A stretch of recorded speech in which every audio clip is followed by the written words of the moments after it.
completo es Pavel Yar Rosales. Con Pavel Yar.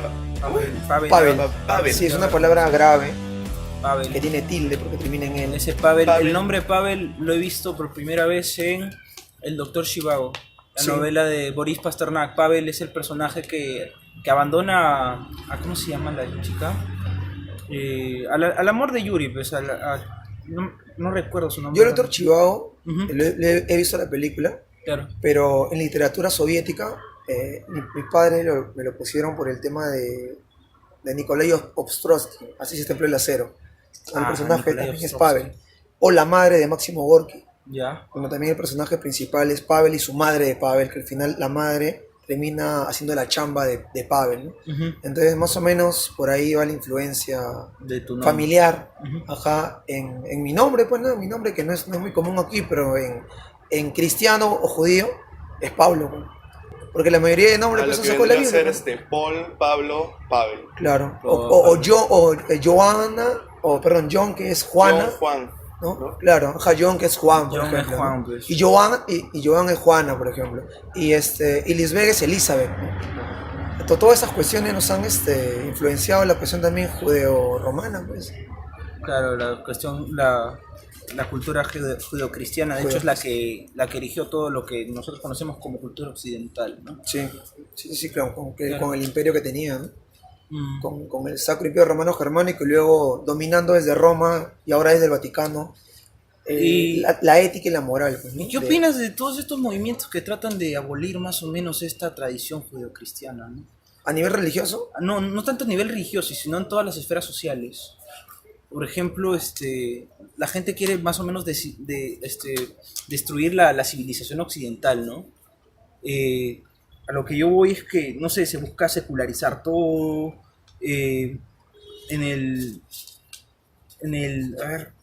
yo más o menos Ujú. creo que sé por dónde va la pregunta, ¿no? Ujú. Hay como una defensa a ultranza, por lo menos que yo he tenido contacto de personas que, por ejemplo, quieren regresar a la cuestión andina, a la defensa prehispánica, de todo lo que había antes aquí de los españoles. Claro. Y me parece también una involución, pues, ¿no? Porque de hecho la cultura es mundial. Yo por lo menos no quiero tener una patria en general. Como decía Roberto Bolaño, mi patria es mi lengua, pues, ¿no? Mi patria es mi familia, ¿no? O como estaba en El lado oscuro del corazón, en la película. Claro. No, perdón, en la película esta que se llama Lugares Comunes, donde actúa Federico Lupi. El pata decía, la esposa de Federico Lupi decía en esa película, mi patria es mi marido. Y o Federico Lupi o Martín H, la película de Martín H. La patria es un invento, ¿no? O sea, la patria es un invento para que los que tengan el poder puedan manipularnos de forma separada y no nos unamos. Y en general, tu patria son tus amigos, es tu barrio. Pero eso al final, pues, te puedes adaptar a otro. Ahí está. Pero esta patria no tiene un enlace con la cultura que la historia nos ha dejado a nosotros. Hay cuestiones culturales que hay que rescatar, dependiendo qué posición tenemos, ¿no? Por ejemplo, el colectivismo, el hecho de la ayuda mutua, de la cooperación, de la defensa de nuestra madre naturaleza, de no creernos los amos y señores del mundo, sino que es solamente vivir como parte de este mundo y en cuestión, ¿cómo se dice?, coordinada, ¿no? Con él, ¿no? Claro. De forma ecológica, ¿no? Sin destruirlo, maltratarlo y utilizarlo para, ni siquiera fines sociales, esos son para fines de grupos o monopolios o familias particulares, ¿no? O sea, son 300 familias que dominan el mundo entero, ¿no?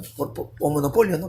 Claro, Por ponerlo así, ¿no? El 1% de la población. Claro, el 1% de la población mundial. Agarra la mitad de la riqueza mundial, eso es ridículo eso. El punto va más allá, ¿no? La robotización o la alienación o el automatismo humano cada vez es peor, pues, ¿no? O sea, dependemos de las máquinas hasta por la hueva, ¿no? O sea, para todo, ¿no? Sí, Si no, ahora se crea cada vez sí, más. yo sí he vivido toda mi adolescencia, todo mi colegio sin celular, por ejemplo. Y cómo yo me pongo a pensar, ¿cómo me encontraba con la gente? ¿Y cómo íbamos a tonos? ¿Y cómo íbamos a Quinos? ¿Y cómo pues, hacíamos la chancha? O sea, ¿cómo salía todo eso, no? Sí, ¿Cómo hacías para ir a chelear con tus patas? No al teniendo centro, celular. y cuando ¿Cómo había, se encontraba? cuando había las reuniones subtes en el centro, en los años 80, con los 6, mi escuela El cerrada, Averno. Luis Marchita, en el Averno, en Cayoma, en todos esos lugares, en el Ambassador, en la casa Hardcore, o sea, ahí nadie tenía ni fono de casa, ¿no? Todo lo que es cloaca, ¿no? todo lo que fue el colectivo Cloaca Todo lo que y fue después Cloaca. post Poetas del Asfalto, pues, ¿no? Ujú. Y antes Hora Cero, pues, ¿no? Que son como tres grandes hitos que nosotros, con la gente de Lúdica Catarsis, por lo menos respetamos, Ah, ¿no? O nos parece que han tenido un aporte a la cultura underground, subterránea, crítica, marginal, que es a la cual yo creo que pertenezco, sí, ¿no? Trabajo como descenso, le digo a todos mis alumnos. Ok. Yo tengo como carrera la licenciatura en educación en la vida real, Ujú. en la especialidad de lengua y literatura. Y me dicen, tú eres profesor. Y yo le digo, yo trabajo como profesor. Yo trato de, en ese trabajo como profesor, romper mi actividad de docente como profesor, igual instrumento del Estado opresor, de adoctrinador, y trato de volver humano, pues. O sea, trato de por momentos romper lo que me dice la currícula, lo que me dice el Ministerio de Educación, y buscar maneras en que los jóvenes con los cuales yo tengo contacto puedan expresar sus ideas, compartir, debatir, analizar lo que se les está diciendo, entender por qué se les dice, a dónde se quiere llegar con esto, que entre ellos mismos empiecen a comunicarse, buscar dinámicas y formas, estrategias para hacer para por lo menos en la hora, 2 horas que tienen conmigo, que sea un espacio horizontal de reflexión, crítica, análisis y también una catarsis de lo que ellos también sienten, porque en su casa no les permiten mucho hablar y en el colegio tampoco, porque a ver, usted no sabe, yo soy profesor, usted me hace caso, ¿no? Que también en la universidad pasa lo mismo. claro. Entonces la cuestión es romper un poco con eso. Entonces ahí más bien, más que docente, soy un antidocente, pues, en ese sentido, ¿no? Un tío Zen. Sí, sí, yo sí me consideraría un antiprofesor. Si profesor significaría, o su único concepto es adoctrinador del Ministerio de Educación. Porque al final todos los colegios del Estado trabajan para el Ministerio de Educación. De seguir una currícula preestablecida. Exacto. Pero, o sea, no es culpa tanto de los que aspiran a ser docentes, sino también es una presión que viene de atrás de las autoridades que forman la escuela, ¿no? Que forman la institución de la escuela. Porque he conocido a muchos profesores con los que yo he conversado en el colegio que me dicen, no, a mí no me gustaría enseñar así, pero es lo que la currícula me deja, pues. Es lo que a mí me impone, no es lo que yo quiero enseñar. Y también, como tú, he visto bastantes antiprofesores, ¿no? Que se salen un poco de la raya y ¿saben qué? Yo voy a hacer lo que yo quiero y voy a enseñarles bien, voy a enseñarles a pensar. Porque esa es la idea de la educación, ¿no? Enseñar a pensar, no a calcar. Compartir conocimiento en realidad. Claro, pero no solamente compartir conocimiento muerto y frío, pues, ¿no? Ujú. Porque eso también lo puedes aprender sacar de cualquier libro, sino es compartir conocimiento, pero mientras vas compartiendo vas creando un lazo humano. Entonces esos docentes que tú mencionas, más que cuando te han dicho eso, ha sido el lado que han planteado la cuestión humana, pues, en ellos mismos. Bueno, justo yo tengo un pequeño párrafo que si se puede leer sería genial. Sí, Que adelante. Es muy corto, es un solo párrafo y se llama Desaprender. Y ahí sale como profe. Ya dice, y así, sin bajar la mirada, con la verdad en la palabra, voy a bombardear las verdades pedagógicas. No se trata de lavar cerebros, por el contrario, se trata de abrirlos. Y así, lúdicamente y sin dogmas aparentes, la creación literaria y la pasión humanitaria podrán llegar a mis alumnos para cambiar su vida y a la vez nuestro mundo. Y así, horizontalmente, la educación clásica dejará de ser ley y la rebeldía adolescente se convertirá en un placentero deber. Y así puedo, a veces a ratos o roto, ser un maestro sin condición al salario del patrón. Entonces tiene que ver con lo que estamos hablando, más o menos ahorita. Me gusta mucho ese tema, sí. ¿no? Sí. El tema de culturizar a las personas, ¿no? Y eso es lo que no solo se busca a nivel educativo, bueno, eso no es solo lo que tú buscas a nivel educativo en las aulas, donde es tu campo de batalla, ¿no? Por así decirlo, sino también afuera, ¿no? Que es más o menos lo que haces afuera de las aulas, qué es lo que buscas, qué es lo que persigues, qué es lo que haces para cambiar todas estas cosas y tratar de culturizar un poco más a las personas. Mira, eso es lo que me acabas de decir, me parece excelente, ¿no? O sea, pienso de que todos los espacios de la vida están copados por el sistema, casi en su totalidad. Hay espacios, como por ejemplo este espacio, que es Don Quijote y su Mancha, que es el espacio de Temple Furor, por ejemplo, de los poetas del asfalto, ¿no? De lo que fue en su época Obra Cero.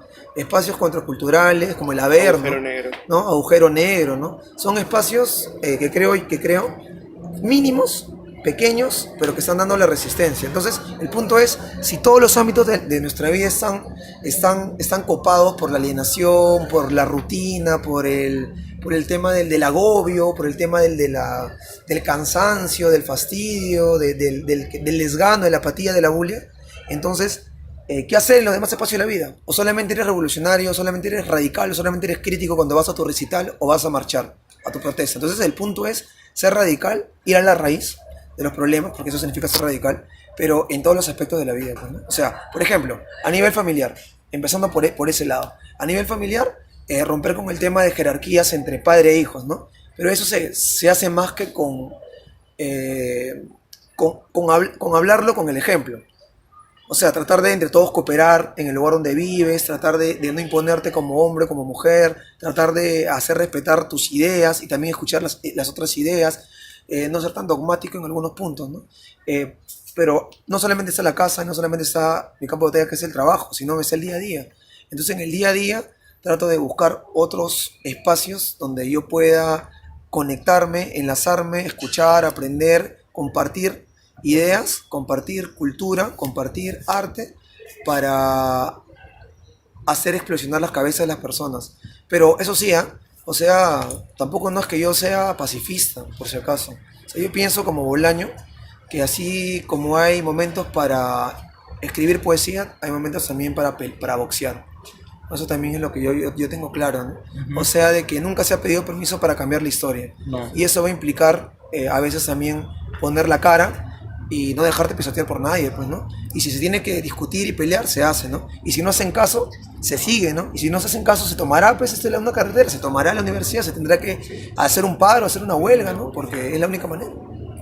Bueno, yo igual para ir viendo esto, también, ahora último me refiero a enero, he sacado un borrador de un futuro poemario que tiene el nombre de una cita de Mario Santiago Papasquiaro, autor infrarrealista, que es Sin timón en el delirio, y en realidad es un plagio, pues, ¿no? Bueno, una copia, ¿no? Porque esta frase Sin timón en el delirio, que es el nombre de mi poemario, es un epígrafe de Los detectives salvajes, si no me equivoco, de Roberto Bolaño.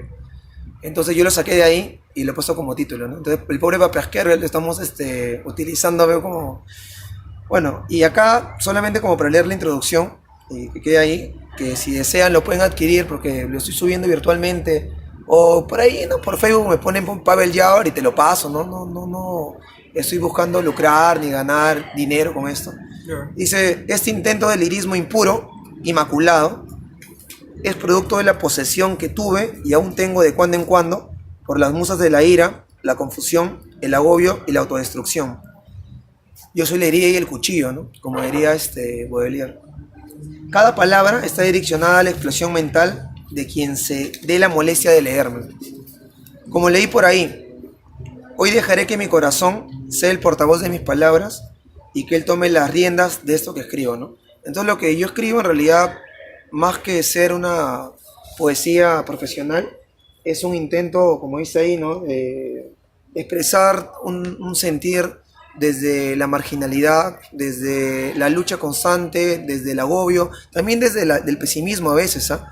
Y desde el sufrimiento que todo humano padece bajo esa sociedad tan agobiada por el mundo del dinero y de la compra y venta, ¿no? Y la oferta y la demanda. Pues prácticamente somos números para el sistema.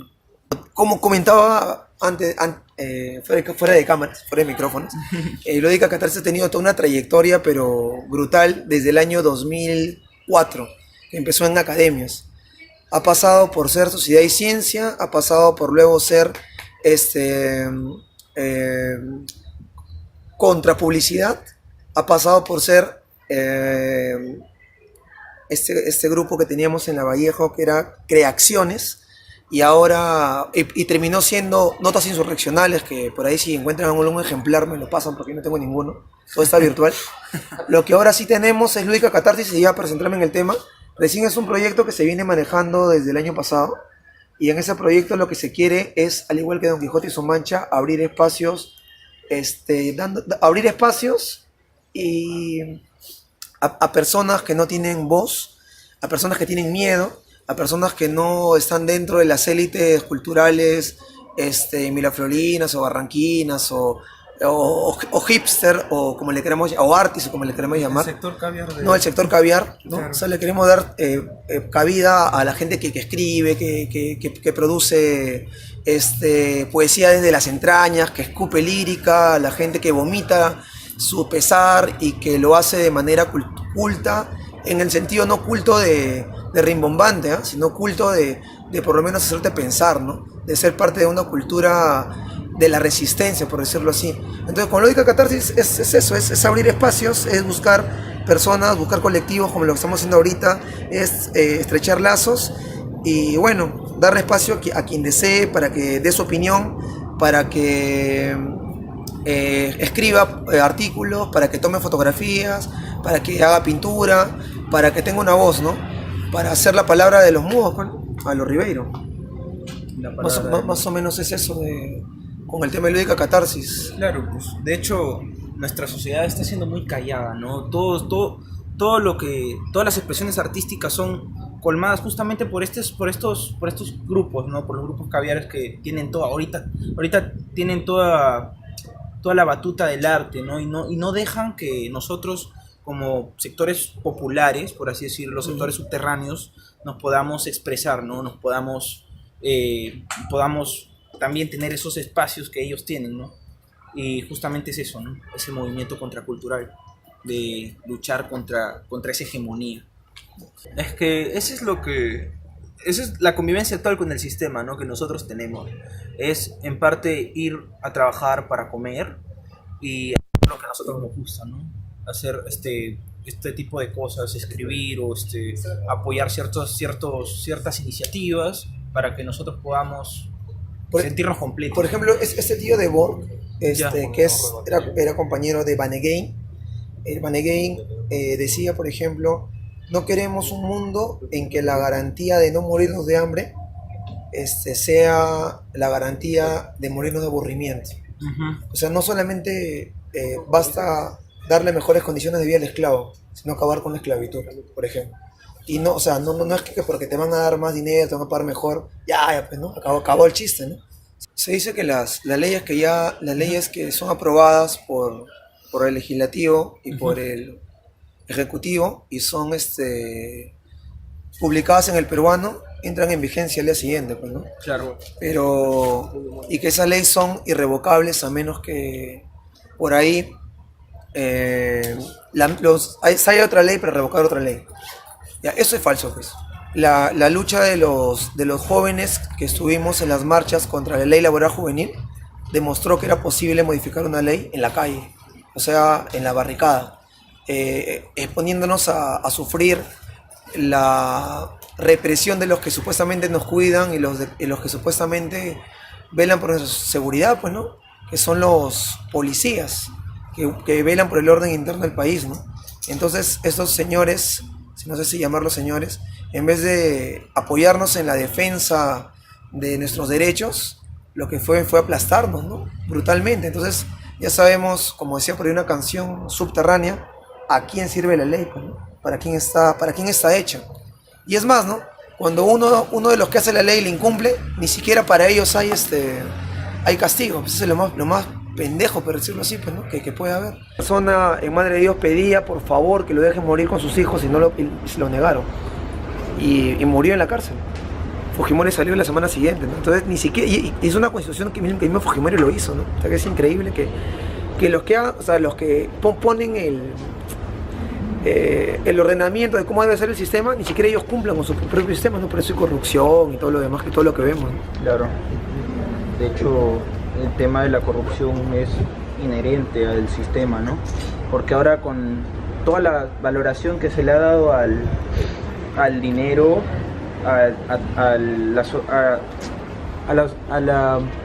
al poder económico, por así decirlo, se ha priorizado, ¿no?, sobre los valores morales.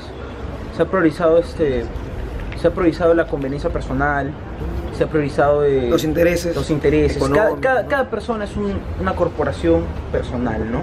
Es la razón neoliberal, por así decirlo. Y por eso la corrupción es inherente sistema actual, y eso es lo que debe ser cambiado, ¿no? Para que ya no existan este tipo de escándalos. Como tú dijiste hace rato, es muy interesante ese tema de que para quién sirve la ley, ¿no? Por ejemplo, el tema de la democracia liberal que mencionabas, ¿no? De hecho, el tema de la democracia en sí es un tema debatible, ¿no? La democracia aparece en Grecia y en Atenas, donde habían esclavistas y habían esclavos. Y los únicos que podían decidir sobre cómo gobernar eran los esclavistas. Entonces, ¿dónde está el gobierno del pueblo, no? El pueblo, los esclavos no eran considerados pueblo, pues, eran simplemente objetos. Entonces la democracia, desde que nace, ya nace jodida.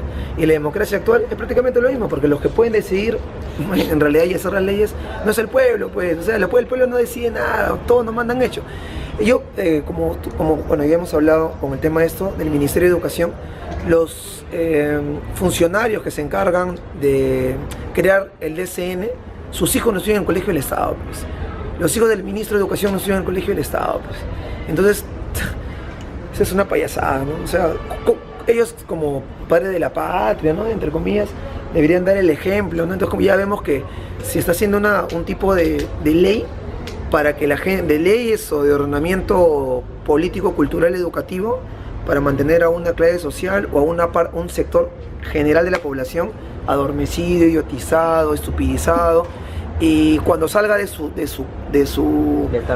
letargo, igual va a su casa, prende la televisión y la misma tontería con Peluchín y con la Yajaira o con la Barra Bravas, y luego vas al Facebook y por ahí, mientras menos ropa tienes, más like tienes, o mientras más tonterías publiques, eres más conocido. Y luego quieres leer un periódico, está la Malcriada del Trome, está el Chino, el Men, está la Chuchi, y luego te quieres venir acá a la Universidad de San Marcos y te encuentras con gente que ni siquiera le interesa eso, porque piensan que todo lo que se habla acá es terrorismo. Entonces ves la televisión y ves supuestamente los programas dominicales y nada, por ningún lado. No hay un escape, ¿no? O sea, estamos encerrados en esa bola de nieve informativa que ideológica, ¿no? Que nos prácticamente nos sitúan en el mismo lugar de proles que no opinan, ¿no? Como propuso Orwell en 1984, ¿no? Los proles no opinan, ellos no tienen derecho a nada. O también la opinión de todo el mundo, como lo plantea Huxley en Un Mundo Feliz. Estamos en esos dos, igualito. Sí. Tal cual, porque igual también Orwell decía, no, la gente va a tener información muy cerrada. Y Huxley decía lo contrario. Y al final es por los dos lados, Hay gente que no tiene nada de información y vive en la ignorancia porque no tienen ni siquiera el tiempo para leer, y otros que sí la tienen, pero chapan de todo y se dan a la posmodernidad brutal y te dicen nadie tiene la razón, todos tienen la razón y todo es relativo y ya. Y son los más modernos y son los que, digamos, ahora están liderando la cultura preponderante a nivel mundial, ya no solamente acá nacional, ¿no? Y no solo eso, o sea, en ambas novelas se propone que hay un control de la información, ¿no?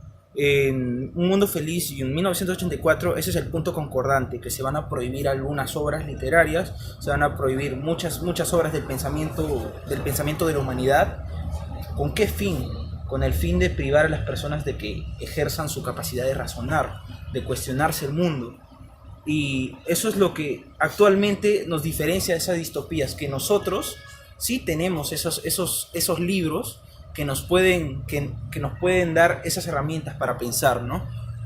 Puede ser una obra literaria de Shakespeare, como se toca en Un Mundo Feliz, es una obra prohibida, o no sé, por ahí, por algún pasaje de 1984, hoy leí sobre El Capital y un montón de obras que fueron prohibidas para evitar justamente eso, ¿no? Que los proles piensen. En cambio, nosotros, como seres humanos en la actualidad, en nuestra situación histórica, sí podemos hacer eso.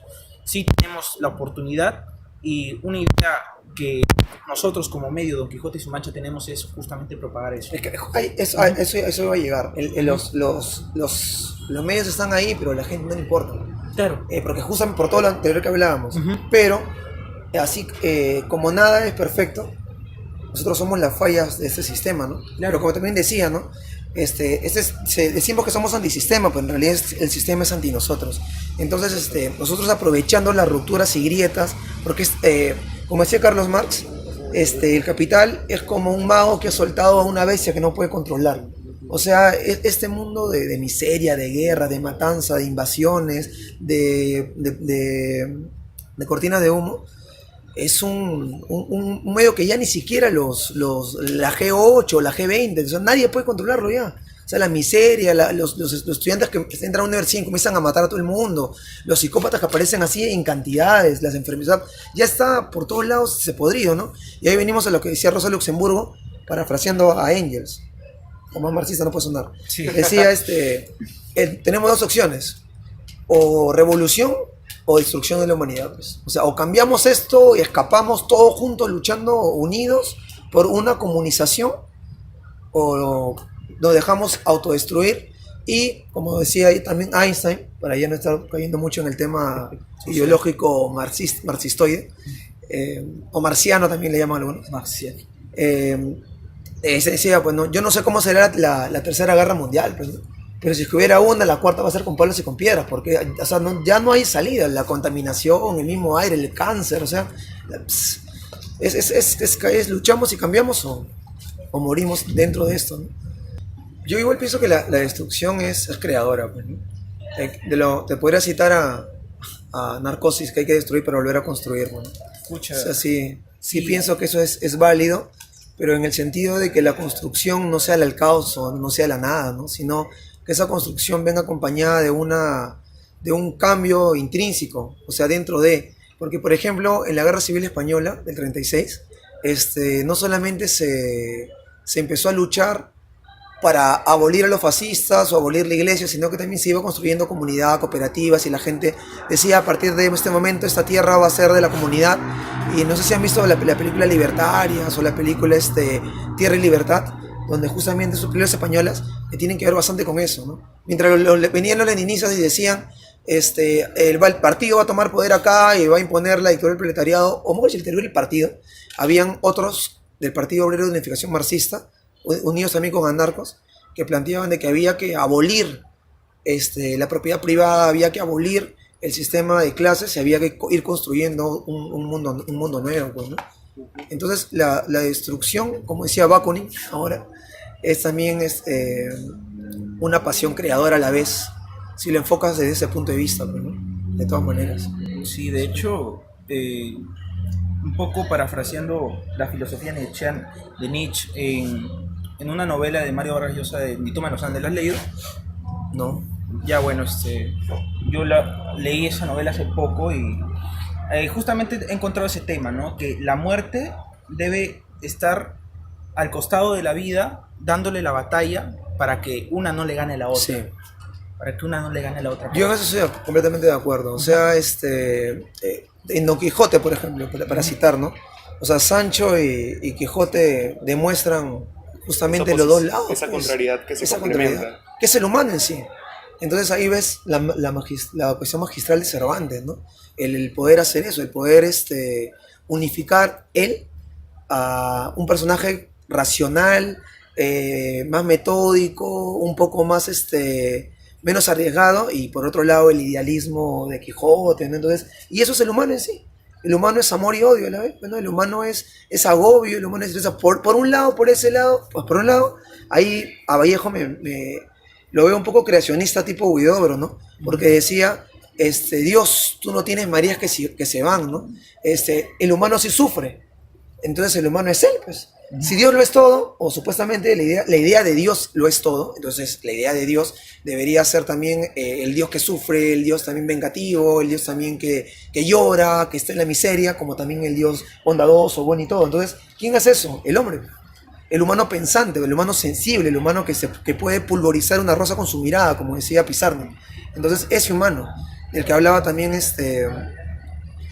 Sábato, por ejemplo, ¿no? Que no hay que ver solamente el lado negativo, sino también ambas partes, siempre ambas partes. O sea, no caer en el pesimismo absolutista de que no, este mundo ya no sirve, ¿para qué seguir luchando? O es más, ¿no? Ya que le caiga una bomba atómica, o en otro caso, o mundiales, o no, el hombre sí es puro amor, ¿no? Que toda la cuestión va a depender de que la gente siga una religión cristiana, amorosa y pura, ¿no? Lo que pienso es que lo que nos toca a nosotros para recuperar esa humanidad perdida, lo que nos toca a nosotros por una necesidad, o sea, más que deber o tarea, necesidad, por un anhelo, una necesidad de vivir, es la lucha constante, por lo menos ahora, desde los espacios culturales que podamos participar o a los que podamos pertenecer o los que podamos abrir y con los que podamos enlazar. Y cuando toque pelear en la calle, se tendrá que pelear en la calle, pero no hay que esperar cada marchita que se convoca para ir a hacer algo, ¿no? Sino que hay que hacerlo ya, ahora, en ese momento. En tu casa, con tu pareja, con tu amigo, con tu hermana, con tu pata de tu barrio, con la gente con la que juegas pelota, con la gente con la que te metes una chela, con tus tíos, cuando están discutiendo sobre política, sobre si la selección va o no va. O sea, hay que buscar los mecanismos y formas de manera artística, porque es un arte inclusive es la política, para llegar y que la gente se interese por los temas, ¿no? Entonces creo que esa es nuestra necesidad ahora, es sobrevivir como humanos, y esa necesidad la tenemos que lograr desarrollando la cultura en todas las expresiones posibles, sin marginar, sin segregar y sin creernos que somos los iluminados, que vamos a llevar el conocimiento y la verdad y la luz a los que están bajo el dominio de la izquierda y la derecha, ¿no? Sin ser dogmáticos. Sin ser dogmáticos, esa es la palabra. Yo creo que hay mucha gente que ha dicho mejores cosas que yo, para finalizar. Así que voy a citar a un autor y unas palabras finales mías que están escritas por ahí. Este es un parafraseo, ¿ya? En realidad. Tenía dos opciones: quedarme en la oficina y volverme loco, o salir y jugar a ser escritor y morirme de hambre. Decidí morirme de hambre. Bukowski. Lo que yo diría es esto, ¿no? Yo no soy anarquista, le dije a un compañero de universidad ayer. Yo soy yo. Yo no dejo una religión por otra, un partido por otro, un sacrificio por otro, una secta por otra. Yo soy un espíritu liberado, egoísta, a veces hedonista, a ratos gregario y a veces comunitario. Pero eso sí, y en eso soy inexorable. Yo obro como me siento, y no tengo más causas que la mía. No quiero dar ni recibir órdenes, no quiero seguir ni que me sigan, ni mandar ni obedecer. Bueno, yo agradezco bastante por este espacio que así nomás no se me brinda, porque se me brindan espacios normalmente académicos, para hablar sobre un tema puntual en la universidad o en psicología como ponente, sobre un tema de psicología, ¿no? Pero nunca para hablar lo que yo siento realmente, lo que yo pienso realmente, ¿no? Fuera del academicismo formal y fuera del teoricismo frío y neutral, ¿no? Entonces Don Quijote y su mancha están dando esa oportunidad. Yo de verdad estoy muy agradecido y muy contento y con bastante expectativa de lo que podamos seguir construyendo juntos, ¿no? Entonces con eso me despido y avanzar y seguir luchando, pues, ¿no? Sin luchas no hay victoria, pues,